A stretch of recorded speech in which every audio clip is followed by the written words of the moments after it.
திருச்சி விமான நிலையத்தில் தொழில்நுட்ப கோளாறு காரணமாக 6 மணி நேரத்திற்கும் மேலாக விமானம் நிறுத்தி வைக்கப்பட்டுள்ளதால் அங்குள்ள பயணிகள் அவதியடைந்து வருகின்றனர்.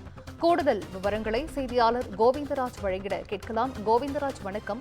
விமானத்தில் தொழில்நுட்ப கோளாறு காரணமாக பயணிகள் அவதியடைந்து வருகிறார்கள். இது குறித்தான முழு விவரங்கள் கோவிந்தராஜ்.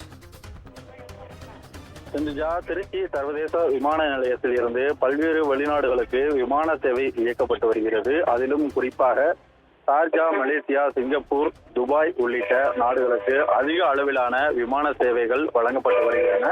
இந்த சேவைகளை ஏர் இந்தியா எக்ஸ்பிரஸ் நிறுவனம் வழங்கி வருவது குறிப்பிடத்தக்கது. இந்நிலையில் இன்று காலை 4 மணிக்கு திருச்சி சர்வதேச விமான நிலையத்திலிருந்து ஷார்ஜா நோக்கி ஏர் இந்தியா எக்ஸ்பிரஸ் விமானம் புறப்பட தயாராகி கொண்டிருந்தது.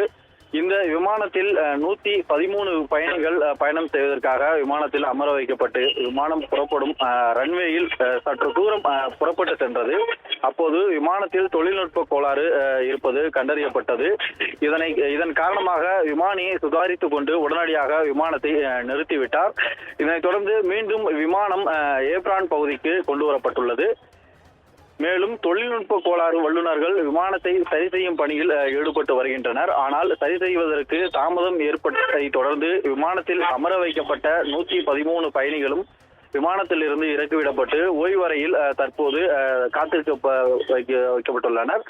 தொடர்ந்து காலை 4 மணி முதல் இருந்து தற்போது வரை 6 மணி நேரத்திற்கு மேலாக பயணிகள் அங்கு காத்திருக்கின்றனர். பயணிகளுக்கு குடிநீர் மற்றும் உணவு வகைகளை விமான நிறுவனத்தினர் வழங்கி வருகின்றனர். மீண்டும் விமானம் புறப்படும் நேரம் குறித்து தொழில்நுட்ப வல்லுநர்கள் விமானத்தை சரி செய்த பின்னரும் அறிவிக்கப்படும் என எதிர்பார்க்கப்படுகிறது.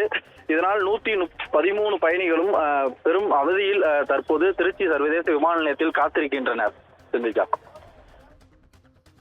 விவரங்களை வழங்கியமைக்கு நன்றி கோவிந்தராஜ்.